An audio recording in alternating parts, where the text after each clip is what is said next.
Check, man. Welcome back to yet another installment of the I Am Trevor podcast. Of course, I am Trevor, the young voice of the city, and we are back. All right, so once again, I'm joined with somebody else that is not a stranger to just the music scene in general of Atlanta, but he's especially known as a DJ. He DJs probably every skate party that I've seen pop up on my timeline. He's DJing it. He's been outside of the city of Atlanta, outside the state of Georgia, DJing your favorite skate parties, college parties, whatever the case may be.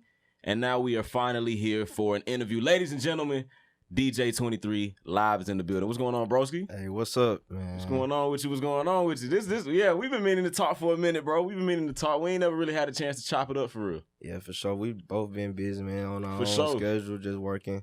So it's good to link up, bro. I'm glad to be here. Definitely. Glad you could show up, bro. So let's dig deep into, first of all, who you are. For the people that don't know who you are, can you just give us a brief background? My name is DJ 23. I'm a DJ, producer, music producer, event curator. Mm-hmm. I've been DJing since 2009. Most people don't know. So I got a couple years, like a lot of years in this game, but I'm still young. 22 years old. About to graduate from Florida A&M University. Shout out to the HBCUs out there. For sure. So, yeah, just working in the city. Okay. About to, keep it pushing with artists that I'm working with now. Right. On the producing side, just, okay, get my name out there. Okay. All right, now we're going to get to the producing thing as well, because a lot of DJs are starting to turn down that path of becoming producers, and I'm starting to see that a little bit. So I want to talk with you a little bit about that. But first, can you give us a little bit of background as far as your DJ career goes? Now, you're a little bit more established than most DJs in Atlanta. Like you're booked every other day, if not every day. I know before you showed up here tonight, you had a booking at Sparkles, I believe you said. Yeah, Sparkles, Smyrna. So yeah, for sure. So you're pretty booked up. You're pretty busy. You're moving around a lot. How did you make the connections to do this? Because I know first time I ever heard of you was you were doing a party at Cascade, I believe. Yeah. So you've been doing this for a minute. So how did you get into this? Man, back in 5th grade, that's when I first started. I asked my parents for a CD mixer. That was like a CD player, basically. So right. I had a couple CDs. Got influenced at Cascade, actually, by the DJ Lavish Lee. He DJ'd in the teen club upstairs. Shout out to him. Yeah, shout out to Lavish Lee, Lucci DJ. So I just go up there every Saturday, just check him out in the booth and stuff. So one day I just asked my parents for the turntable, so they got it to me. Going into 6th grade, 7th grade, I was playing basketball at Sandtown, but really ain't, take it serious. Right, like that. for sure. So For sure. I was always DJing on the side. So 8th grade, I started doing the basketball games, DJing basketball games. Then when I went to Westlake, that's when I started doing like all the high school games, all the track meets. Like football games, like they play my mixes before the football team come out. So just getting my name out there, and then that's how I got references from adults, like parents out around the school, the community, just booking me for different things like birthday parties, sweet 16s, and then like around senior year, I want to say I got the Cascade, started doing the skater rinks, like as I went on to college. Right. So just getting my name around there and then getting references basically. Okay. And then building my brands, DJ 23. For sure. Playing clean music at, kid events, being professional. Right, and it's still lit, definitely. Yeah, arriving on time. That's what I take pride in, just arriving on time, being professional. Right. Because entrepreneurs, like, if you want to keep your business growing and keep your business excelling, then you have to be professional in this business. So for sure. Yeah. For sure. Okay, so as far as different skating rinks go, like, does that work? How does that work out? Word of mouth, different promoters. Like, you went from Cascade. I know you do Sparkles. You do what's the one in Stone Mountain? I can't think of the name. It used to be called All American, not Stone Mountain Skates. Okay, Stone Mountain Skates. So how to even go from inner city Atlanta, Stone Mountain, outside the city of Atlanta, outside of the state of Georgia? How does that work? How do you build up your clientele like that? It's basically like reaching out, like social media. I do my research, so other skater rinks that's not too big, or like I want to help build that up. So I just reach out to them on Instagram, and like right after COVID, the skating rink started to open back up. So I was looking for like more opportunities. So Sparkles, like they was the first skating rink to accept me, and then I started doing like there like 4 or 5 days out the week. Right. Like more than I DJ at Cascade. So, and then I went out to Stone Mountain. They really didn't have a crowd out there. They were just like, you know, rebuilding up their name. And, you know, since they got a new manager and stuff. So I linked up with them. They gave me like the adult nights and stuff. So now they got like 200, 250 people each week just coming out. Okay. Yeah. So. Okay. As far as traveling outside the state of Georgia goes, I haven't had that pleasure, and I would love to experience it, and it's coming. Yeah. But like, what is that like? Just as a DJ, like you're booked in a whole nother state. Like, what does that feel like? It's crazy because it feel like I'm actually like on my own tour. Like I presented it that way on like social media. Just you know, I saw that. Yeah, definitely. So like going out of town, just you know, to see people like actually know about you and then know your name, and then like they all coming to see you. And then coming to see you like DJ, play music, and then I cater to their crowd because I'm coming from out of town, so I gotta play what they listen to and they see. Sure. But they appreciate the Atlanta culture like a lot. Like Alabama, Montgomery showed a lot of love. They want me to come to Huntsville. I came to Birmingham. Birmingham had like 600, 700 people come out. Wow. So, and then I got booked in Charlotte for July, so that's coming up soon. I got a lot of out-of-town bookings, but going out of town, good experiences, met a lot of new people. Right, good networking. Yeah, good networking. Yeah. So, yeah, for sure. Okay. So, I know you got merch. A lot of DJs, they're leaning more towards getting their brands built a little bit more. Yeah. When it comes to bigger DJs, in the past, you wouldn't see them having merch. Now, you know, the pop star DJs, DJ Khaled, you know, he got merch, and you know, DJ Drama, he got merch. You have your own merch, DJ 23 merch, and it's hard. I seen you had a photo shoot for it. You basically got people when they pull up to the skating rinks with you, they see your merch. They got your merch on. Like, what is that process like as a DJ to even just branch out to have your own merchandise to sell? Yeah, really, it was just me like making my own shirts for me to wear, and then other people started like asking like, who do your shirts? And I was like, I'm just taking them to get printed, like with my logo on. So I just started getting them made in bulk, selling them at the skating rink, and folks just started buying them. Then I started branching off into like different things like tit suits, what I got on now. Yeah, for sure. Hard by the way. Definitely. And then I got the female crop tops, female sweatsuits, like whatever, bikinis, whatever. And then now I'm branching off into like masks for the coronavirus too, and then items for kids, babies. But it's good to see like everybody just wearing it in the skating rink, you know, and then just, you know, supporting your brand basically. Right, for sure. So as far as building a brand up goes, it's obviously important because that's who we are. It shows, you know, what we bring to the table, what we do, what we've accomplished in the past. Yeah. Merchandise is extremely important. Have you thought of any other things other than clothing? Like, you know, you thought about mugs, you know, something else. Like, you gonna branch out to something else like that other than clothing, or you just gonna keep it strictly just? For right now, I'm thinking like, I want to like go towards the tech side. Like, I got a lot of friends that, you know, like to do computer engineering and stuff. Right. So I might do like an app or something, like something interactive. Like, you know, I like to be interactive with my fans and stuff. So, so like something to cater towards that. So okay.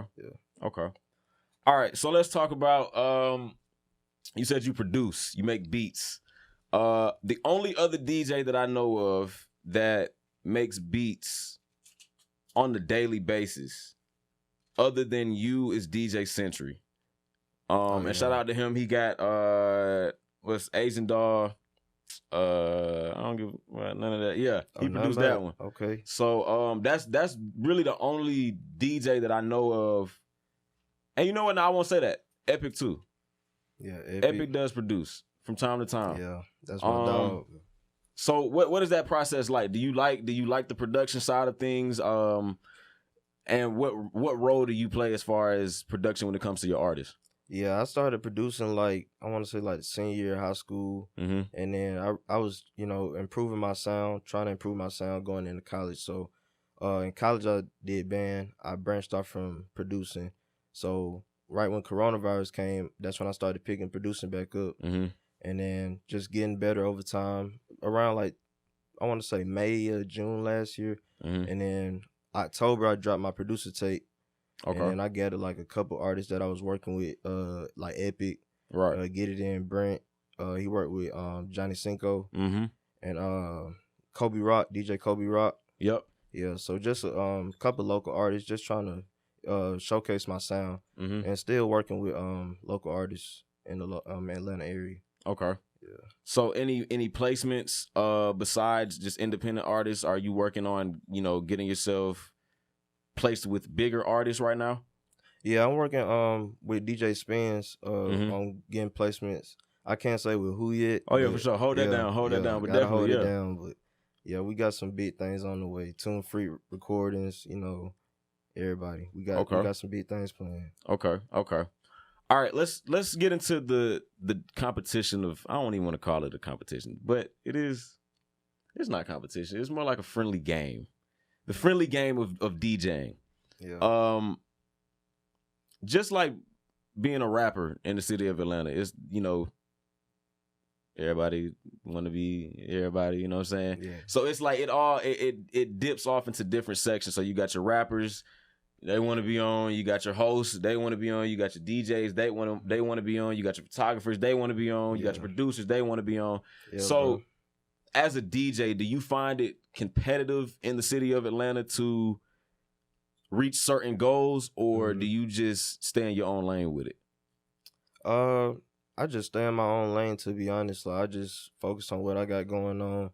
I am a competitive person, though. Like, for sure. Yeah, I pay attention to other, like, you got to. Yeah, You got to. Yeah, because I always got to stay on my toes, because somebody want the spot that I got right now. And you can never forget that. Yeah, it's always somebody that's coming up watching you that wants your spot. And there's a lot of young DJs that's coming up, a lot of new DJs that I respect. And they remind me of how I started. Like, they was hungry, so they want that spot too. So for sure, I gotta keep up my game. Just gotta keep up my marketing. Right. Keep pushing my brand, and then everything gonna work out. Okay. Yeah. So do you have any younger DJs that come up to you asking for some type of advice or help when it comes to this? Yeah, all the time. I get a couple DJs from Westlake, like young DJs like 12, 10 that just be at the skating rink. They come up to me just like watching. And I let them just sit behind the booth and watch. Yeah, just study. Just study. Sure. And then they just ask questions like how much this stuff costs. Like, right, they're interested. In it. Yeah. And I don't blame them. Like, it's a fun hobby to do. Not even a hobby. It's a fun career to do, because that's what I do for a living. So for sure, yeah, definitely. So, as a career, would you say that you see yourself doing this for the rest of your life, or would you say that this is just something you're doing because it's, you're comfortable right now and, the money good? And do you see yourself doing this like along the line when you like 40, 50, maybe 60? Yeah, I ain't even gonna lie. I can't even see myself stopping like anytime soon. Like, that boy got the passion. Yeah, definitely.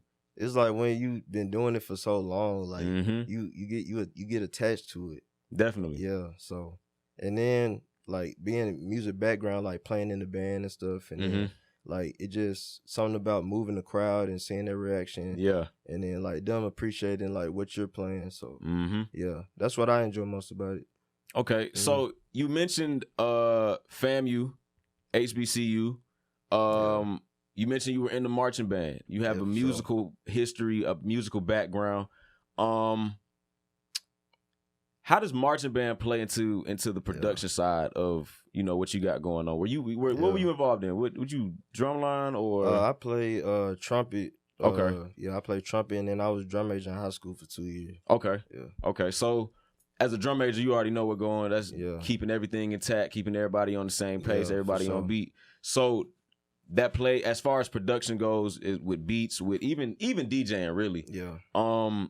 Would you say that you make a connection with the two, or with the three, with production, DJing, and with marching band? Yeah, most definitely, because my major is music industry, so basically like band and music industry coexist, and then the music business, we studying that, music theory. So just playing in the band, and then like when I produce, I'm just thinking about what we playing in band and stuff. So I'm just incorporating that into my beats, like melodies, different melodies, symphonies, probably like patterns that we played on the hi-hats. And if you listen to my beats, you're gonna hear like percussion, like an actual band percussion sound. Yeah, for sure. So you gon' like band is heavily influenced in my beats. Okay. Yeah. Okay. As far as influence goes, any DJ influences? I like to ask this to all the DJs that we bring on the show. Any DJ influences so far, or that have just had your attention over the past few years? Yeah, I got a long list of DJs. My top 5, I would want to say DJ Baby U, V103, DJ Jalion Sound, I think. Yeah, DJ Jalion Sound. Of course, DJ Spins. That's my brother. DJ Jelly from Camp. That's way back. That name sound familiar. Yeah, DJ Jelly. Yeah. And DJ Monte. Okay. Yeah. Okay. So those are just top influences that you got as far as DJ goes. They're my top. Yeah. Okay. Am I wrong for asking you to rank those DJs? Like, can you rank those from like 1 to 5 maybe? Not to start anything with y'all, but you know, just could you rank them? All right, 5. I'm gonna put and no disrespect. This is just no disrespect. this is just hey. No disrespect. 5. I'm gonna put DJ Monte. Okay. Yeah. 4. I'm gonna put DJ Baby U. 3. I'm gonna put DJ. Damn. Make you think, yeah. Make you 3, think. I'm gonna put. I gotta put DJ Spins at 3. Okay. I'm sorry, Spins. Okay. 2, I gotta put Jelly. Okay. And who was the last one I said? Monte, Spins, Jelly. Jalion Sound. Jalion Sound. Oh no, I gotta replace Jalion Sound with Spins. Spins at 2, and then Jelly. Okay. Jelly number 1. Okay. Yeah. Okay. All right. Cool. Yeah. So these are all DJs that play a major role in who you are today, as far as a DJ. For sure. Okay. So as far as producers go, any producer influences? Do you look up to anybody in the producer game? I know a lot of producers are still coming up themselves. So do you look up to anybody as far as producers?